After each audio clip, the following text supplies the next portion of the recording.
ನಮಸ್ತೆ ದೇವರುಗಳಿಗೆ ಎಲ್ಲರಿಗೂ ನಮಸ್ಕಾರ.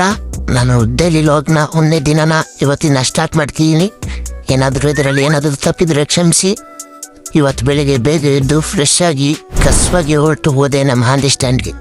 ಅಲ್ಲಿಂದ ಬಸ್ ಬಂತು ಅಂತ ಬಸ್ ಹತ್ಕೊಂಡು ಚಿಕ್ಕಮಗಳೂರು ಸ್ಟ್ಯಾಂಡಿಗೆ ಬಂದೆ. ಸ್ಟ್ಯಾಂಡಲ್ಲಿ ಇನ್ನೊಂದು ಬಸ್ ಹತ್ಕೊಂಡು ಕಾಲೇಜಿಗೆ ಹೋದೆ. ಬಸ್ಸಲ್ಲಿ ನನ್ನ ಫ್ರೆಂಡ್ ಸಿಗ್ತಾ ಅಂತ ಅವನ ಜೊತೆ ಒಂದು ಸ್ವಲ್ಪ ಹೊತ್ತು ಮಾತಾಡ್ಕೊಂಡು ಮತ್ತೆ ನಾವು ಇಳಿಬೇಕಾಗಿರೋ ಸ್ಟಾಪ್ ಅಂತೂ ಇಳ್ಕೊಂಡ್ವಿ. ಮತ್ತೆ ಅಲ್ಲಿಂದ ಕೊರ್ಕುಲ್ ತಿಂಡಿ ತಗೊಂಡು ನೋಡಿ ಇದೇ ನಮ್ಮ ಕಾಲೇಜ್. ನೋಡಿ ಕಾಲೇಜ್ಗೆ ದೃಷ್ಟಿ ಆಗ್ಬಾರ್ದು ಅಂತ ಕಾಲೇಜ್ನ ಕಾಡಾಗಿ ಮಾಡಿದ್ದಾರೆ. ಕಾಲೇಜ್ ಒಳಗೆ ಬಲಕಾಲಿಟ್ಟು ಅಲ್ಲಿಂದ ಪ್ರೇಯರಿಗೆ ಕಾದ್ರು ಅಂತ ಪ್ರೇಯರಿಗೆ ಬಂದ್ವಿ. ಪ್ರೇಯರ್ ಮುಗಿಸ್ಕೊಂಡು ಕಾಲೇಜ್ ಒಳಗೆ ಬಂದ್ವಿ. ಮತ್ತೆ 11 ಗಂಟೆ ಬ್ರೇಕ್ ಅಂತ ಬ್ರೇಕಿಗೆ ಬಂದ್ವಿ. ಈ ನನ್ನ ಮಕ್ಕಳಿಗೆ ತಿಂದ್ಬಿಟ್ಟು ಮನೇಲಿ ಬೇರೆ ಏನ್ ಕೆಲಸ ಇರಲ್ಲ. ನೋಡಿ ಫ್ರೆಂಡ್ಸ್, ನಮ್ಮ ಫ್ರೆಂಡು ಏನೋ ಹೇಳ್ತಾನಂತೆ, ಒಂದು ಸ್ವಲ್ಪ ಹೊತ್ತು ಕೇಳ್ಕೊ ಬನ್ನಿ. ನೋಡಿ ಫ್ರೆಂಡ್ಸ್, ನಮ್ಮ ಲಾಸ್ಟ್ ಬೆಂಚಲ್ಲಿ ಕೂತವನೇ ಕಸ ಹೊಡ್ಕೊಂಬಂದವನೇ ಮಧ್ಯಾಹ್ನ ಊಟನ. ಇವಾಗ ಕ್ಲಾಸಿಗೆ ಬಂದಿದ್ದಾನೆ. 2 ಕ್ಲಾಸ್ ಮಾತ್ರ ಬಂದಿದ್ದಾನೆ ಫ್ರೆಂಡ್ಸ್.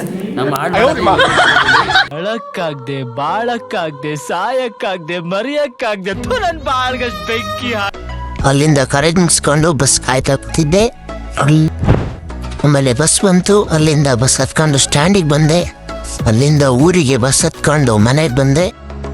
ಮತ್ತೆ ಸ್ನಾನ ಗಿನ ಮಾಡಿ ಒಂದು ಫೋಸ್ ಕೊಟ್ಟು ಇಲ್ಲಿ ಡೈಲಿ ಲಾಗ್ ಎಂಡ್ ಮಾಡ್ತಿದ್ದೀನಿ. ನಮಸ್ತೆ ಗೈಸ್.